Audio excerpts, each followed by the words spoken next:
जनतेच्या अडचणी सोडवणं, या सगळ्यांचा विकास करणं ही जबाबदारी आता तुमच्या बरोबरीनं भारतीय जनता पार्टीची आहे. आणि त्यामुळे इथून पुढच्या कालावधीमध्ये आता मी पाहिलं की तुमच्यासाठी सगळे ग्रामस्थ या ठिकाणी एकवटलेले आहेत. त्या अर्थी तुम्ही जनप्रिय आहात.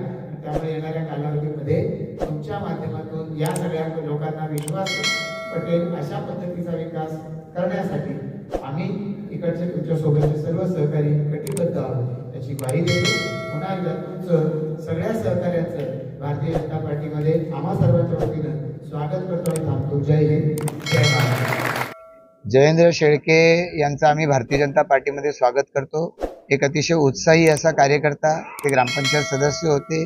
त्यांनी वाहतूक सेलचं काम केलेलं आहे. एक दीर्घ असा अनुभव त्यांच्या पाठीशी आहे लोकसभेचा. आणि त्याचबरोबरीनं आज त्यांच्याबरोबर त्यांचे गावातले आणि त्यांच्या संपर्कातले वेगवेगळ्या भागातले इतके सगळे सहकारी आज भारतीय जनता पार्टीमध्ये प्रवेश करत आहेत. त्याचा आम्हाला मनापासून अभिमान आहे.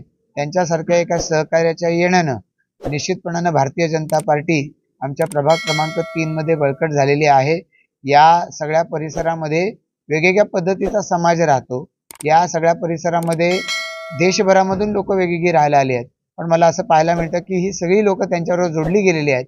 आणि त्यामुळे त्यांच्या माध्यमातून त्या गावाचाही विकास करण्यासाठी आमचे सर्व भाजपचे गावातले सर्व पदाधिकारी सहकारी आणि त्याचबरोबरनं कॉलनी एरियातले सहकारी हे निश्चितपणानं पुढे येऊ शकतील. मी या निमित्तानं त्यांचं पुन्हा स्वागत करतो आणि त्यांच्यावरती भारतीय जनता पार्टी येणाऱ्या भविष्यकाळामध्ये निश्चितपणानं वेगवेगळ्या महत्त्वाच्या जबाबदाऱ्या टाकेल आणि त्या माध्यमातून आपल्या सहकाऱ्यांचा विश्वास ते सार्थ करून दाखवू शकतो. असं आहे की आज निवडणूक जवळ आलेली आहे. या निवडणुका जवळ आल्यानंतर निवडणुकीमधलं तिकीट या अपेक्षेनं वेगवेगळ्या पद्धतीची पक्षांतरं चालू असलेली आपण पाहतो.